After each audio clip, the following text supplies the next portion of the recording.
శ్రీమాత్రే నమ. జయ గురు దత్తాత్రేయ నమ.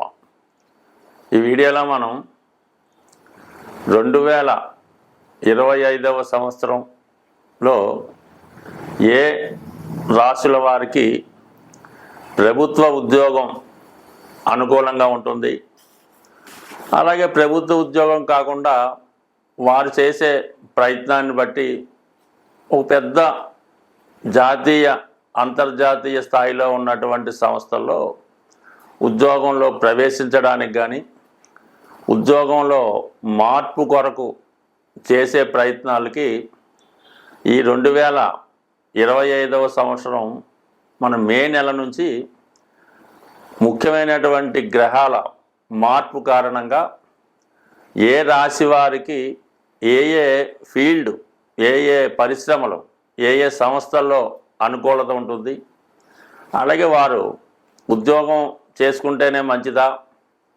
లేదంటే వ్యాపారంలోకి మారితే ఇంకా ఇంప్రూవ్మెంట్ సాధించవచ్చా, మరి కొందరైతే 2 రకాలుగా చేసుకుంటే ఏ విధంగా ఉంటుంది అన్న విషయానికి ముఖ్యంగా ఎవరికైనా వారి జీవితంలో పైకి రావాలంటే ఒకటి వారు ప్రయత్నం ఉండాలి, అలాగే వారికి తగు విధమైన అర్హత, వారికి ఏ స్థాయిలో ఆ స్థాయిని బట్టి మనం చేసుకుంటే ఆ ప్రయత్నం ముందుకెళ్తుంది తప్ప మన స్థాయిని మించి చేసే ప్రయత్నాలు కూడా చాలా వరకు అత్యాశకు వెళ్ళినట్టు అవుతుంటాయి. కాబట్టి దానివల్ల కూడా ఉపయోగం ఉండదు. బట్ ఏదైనా మీ అర్హత, మీ స్థాయిని బట్టి ప్రయత్నం చేసినప్పుడు దానికి గ్రహాల యొక్క సహకారం కూడా కొద్దిగా యాడ్ అయ్యి అది మీ యొక్క భవిష్యత్తుకి ముందుకు తీసుకెళ్ళడానికి అనుకూలత ఏర్పడుతూ ఉంటుంది.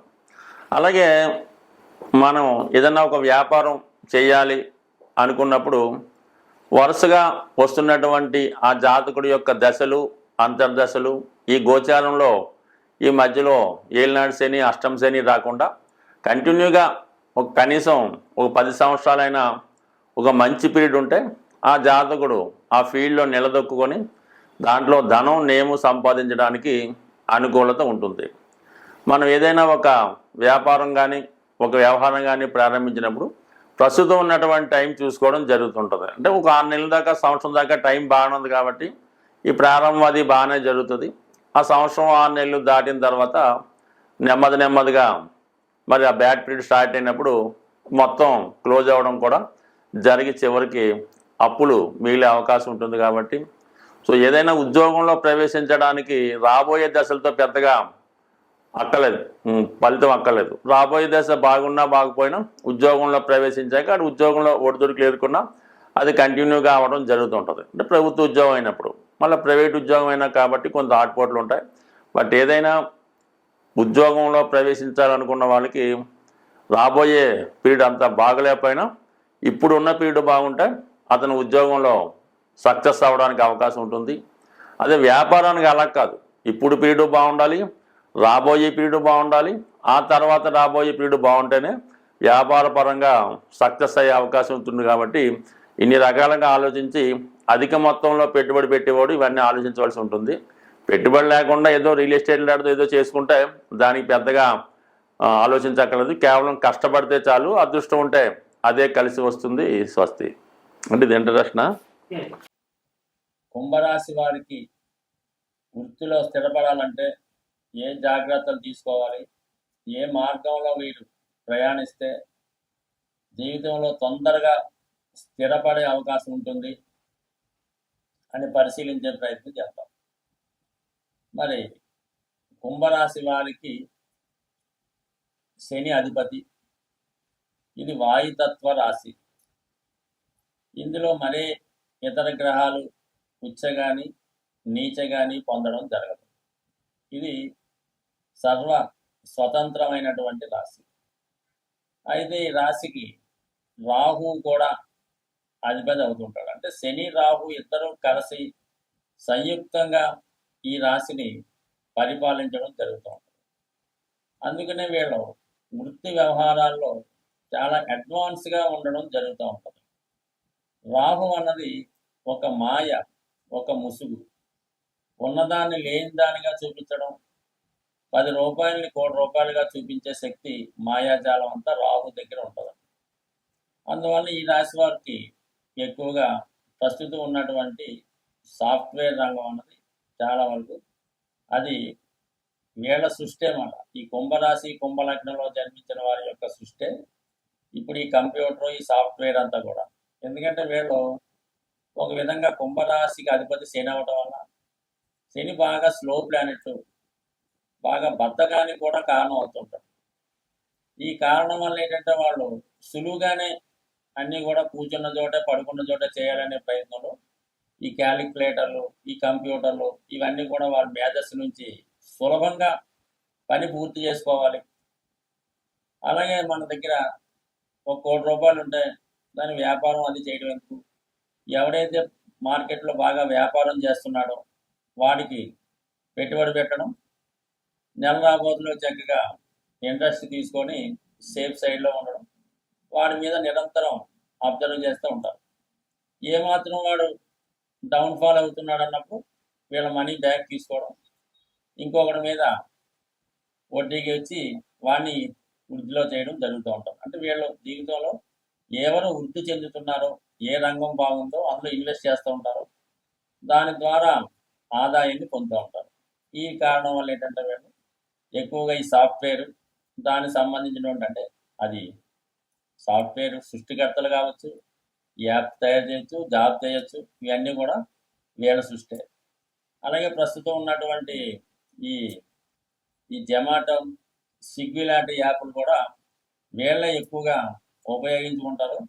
ఇది తయారు చేసింది కూడా వీళ్ళే. అంటే వీళ్ళ డబ్బు ఉంటుంది, బయటికి వెళ్ళి తెచ్చుకోవాలంటే బద్ధకం, అక్కడికి వెళ్ళి తినాలంటే అంత వేస్ట్, టైం వేస్ట్ అనుకొని ఇంటిగా ఆర్డర్ ఇచ్చుకునే మనస్తత్వంలో ఇవి కూడా వీళ్ళ యొక్క సృష్టి నుంచే జన్మించాయన్నమాట. అందుకని వీళ్ళు బయట ప్రపంచానికి ఏంటంటే చాలా కామ్గా అసలు ఏం చేస్తున్నారో తెలియదు, కానీ నెల రాబోతులకి వీళ్ళ యొక్క బ్యాంక్ అకౌంట్లో అలా ధనం వస్తూనే ఉంటుంది, అది అలా పెరుగుతూనే ఉంటుంది. అందువల్ల వీళ్ళు పెట్టుబడిదారులుగా ఏది బాగుందో అందులో ఇన్వెస్ట్మెంట్ చేయడం అన్నది వీళ్ళు ప్రధాన వృత్తిగా ఉంటుంది. దాని తర్వాత ఏంటంటే సాఫ్ట్వేర్ ఒకటి, దాని తర్వాత సినిమా ఇండస్ట్రీ. రాహు కెమెరాకి రకరకాల పాత్రలు సృష్టించడానికి, మారు వేషాలకి ఈ రాహువే కారణం అవుతుంటాడు. తులారాశి తర్వాత ఈ కుంభరాశి వారికి, అంటే వీళ్ళు యాక్టర్లుగా అయితే ఉండరు, కేవలం నిర్మాతలుగా ఉంటారు అంతే. ఏ హీరో బాగున్నాడు, ఏ నిర్మాత కన్నా ఏ డైరెక్టర్ బాగున్నాడు, ఎవడైతే హిట్ కొడుతున్నాడో దాంట్లో పెట్టుబడి పెట్టడం, అది సెటిల్ అయిన తర్వాత తిరిగి ఈ డబ్బు వచ్చిన తర్వాత మళ్ళీ ఇంకొక సినిమాకి ఇన్వెస్ట్ చేయడం జరుగుతుంది. ఎప్పుడు కూడా వీళ్ళు పెట్టుబడిదారులుగానే ఉంటారు. సినిమా నిర్మాణ రంగంలో ఉండొచ్చు కానీ సేఫ్ సైడ్లోనే ఉంటారు. అంటే ఎవడైతే ఫామ్లో ఉంటాడో వాడికి ఇన్వెస్ట్ చేసి అందులో బాగా సంపాదిస్తూ ఉంటారు. ఇది ఒకటి. దాని తర్వాత ఇప్పుడు మార్కెట్లో బాగా ఏమున్నాయి అంటే ఉద్యోగాలు పక్కన పెడితే ఎడ్యుకేషను, హాస్పిటల్స్, రియల్ ఎస్టేటు, ఈ మూడిట్లో కూడా ఈ కుంభరాశి కుంభలగ్నం వారు కంపల్సరీగా ఉంటారు. ఈ మూడాటికి ఒకదానికి లింకప్ అయి ఉంటాయి. ఖచ్చితంగా వీళ్ళు ధనాన్ని సంపాదిస్తూ ఉంటారు. ఏదైతే బాగుందో అందులోకి మళ్ళా జంప్ అయిపోవడం జరుగుతుంది.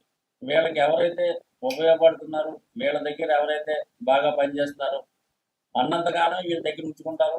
ఏమాత్రం తగ్గినా ఇబ్బంది వచ్చినా నిర్మోహమాటంగా వాడిని వర్క్ నుంచి తప్పించడం చేస్తూ ఉంటారు. అంటే జీవిత ప్రథమంలో వీడు ఆ విధంగా నష్టపోయి ఉంటారు అనమాట. ఇతరులకు సహాయం చేయడం వల్ల, ఇతరుల దగ్గర వృత్తి చేసి బాగా దెబ్బతినడం వల్ల, ఇవన్నీ అనుభవంలోకి రావడం వల్ల కంపల్సరీగా వీళ్ళు చాలా స్ట్రిక్ట్గా వ్యవహరించి ఈ విధంగా పెట్టుబడిదారులుగా ఉంటారు. వీళ్ళు చెప్పినటువంటి ఇండస్ట్రీస్ ఇవి బాగా రాణిస్తాయి. అలాగే మరి విమానాలకు సంబంధించింది, రాకెట్లకు సంబంధించింది కూడా బాగా రాణించే అవకాశం ఉంది. ఉద్యోగపరంగా చూసుకున్నప్పుడు సాధారణంగా ఒక సాధారణ స్థాయి ఉద్యోగులుగానే ఉండే అవకాశం ఉంది. ప్రస్తుతం వృత్తిపరంగా ఎంత ప్రయత్నం చేసినా సరైనటువంటి వృత్తిలో మనం స్థిరపడలేకపోతున్నాం అనుకున్న వాళ్ళకి వారి యొక్క ప్రస్తుతం జరుగుతున్నటువంటి జన్మ జాతకంలో దశ అంతర్దశను బట్టి ఆధారపడి ఉంటుంది. ఇప్పుడు మనం అనుకున్నది ఏంటంటే కేవలం కామన్గా గోచార రీత్యా ఉన్నటువంటి ఫలితాలు, తర్వాత సహజంగా ఏ రాశి వారికి ఎప్పుడు ఏది అనుకూలం అనుకున్నాం. అయితే అన్నిటికీ ఒకే పరిహారం అన్నట్టుగా ఈ ఉద్యోగానికి అంటే ఒక క్రమశిక్షణ ఉద్యోగం అంటే సూర్య భగవానుడు ఖచ్చితంగా టైంకి సూర్యోదయం అవుతుంది, సూర్యాస్తం అవుతుంది. ఎంత వర్షం వచ్చినా ఏది వచ్చినా సూర్య భగవానుడు ఆ టైం టు టైం తన పని చేసుకుంటూ వెళ్తూ ఉంటాడు. అలాగే ఏదైనా వృత్తిలో స్థిరపడాలనుకున్న వాళ్ళకి ఒక క్రమశిక్షణగా ఒక ఉదయం వేకువజామునే లెగ్స్ ఉండడం, అలాగే సాయంకాలం సమయంలో నిద్ర, ఇవన్నీ ఒక టైంలో పంచువాటిగా చేయాలి. మీరు పొద్దున్న లేచారు 5:30 ఓకే, ఇదే పార్క్ వెళ్ళారు వాకింగ్ అరగంట టైం ఓకే, టిఫిన్ 9:30 అంటే 9:30కి రోజు భోజనం 1:30 2 అనుకుంటే ఆ టైంలోనే భోజనం, సాయంకాలం 4 గంటల టీ అంటే 4 గంటలకే తాగండి, మళ్ళీ 8 గంటల ఈ టైం మెయింటైన్ చేయండి. మీరు ఖాళీగా ఉండండి, కానీ ఈ ప్రతి పని కూడా ఒక టైంకి పర్ఫెక్ట్గా చేయడం వల్ల, అలాగే మీరు ఎక్కడ ఉన్నారు మీ మదర్కి ఫోన్ చేయండి ప్రతిరోజు అదే టైంకి, లెగిసిన వెంటనే ఉదయం 7 గంటలకి అదే టైంకి మీరు ఫోన్ చేయండి, ఆవిడ ఎదురు చూస్తుంటారు, మీ పని కార్యక్రమం పూర్తవుతుంది. ఈ విధంగా ఒక టైం ప్రకారం సిస్టమేటిక్గా మీరు నిరుద్యోగిగా ఉన్నా ఉద్యోగం ఉన్నా ఈ టైం సెన్స్ పాటించడం వల్ల కంపల్సరీగా మీ యొక్క వృత్తి వ్యాపారాలు ఇంప్రూవ్మెంట్ అవుతూ ఉంటాయి. మీరు ఒక షాప్ పెట్టుకున్న కాలనీలో ఉన్నారు, ఒక్క మనిషి రానివ్వండి రానివ్వకండి, టైం మెయింటైన్ ఉదయం 6 గంటలకి షాప్ ఓపెన్ చేయమని బోర్డు రాయండి, 6 గంటల నుంచి సాయంకాలం 6 గంటల దాకా ఉంటుంది.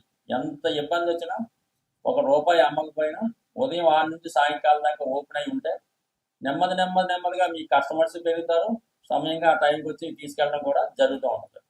అదే ఒకరోజు 10 గంటలకి, ఒకరోజు సాయంకాలం 4 గంటలకు క్లోజ్ చేయడం, వర్షం వచ్చిందని సెలవు ఇవ్వడం, ఈ విధంగా చేయడం వల్ల మీ కస్టమర్ మీ దగ్గర రాడు, ఎక్కడో అక్కడ బయట నుంచి కొనుక్కొని మీరు ఉంటారో తెలియదు కాబట్టి వాడు ముందు ఏర్పాటుతోనే రావడం జరుగుతూ ఉంటుంది. కాబట్టి వ్యాపారం అయినా ఉద్యోగం అయినా క్రమశిక్షణ టైం మెయింటైన్ చేయండి. ఇదే దైవారాధన లాంటిది. అంటే work is worship, duty is God అన్నట్టుగా మీరు ప్రవర్తిస్తే 100% ఉద్యోగం అయినా వ్యాపారం అయినా సక్సెస్ అవుతారు.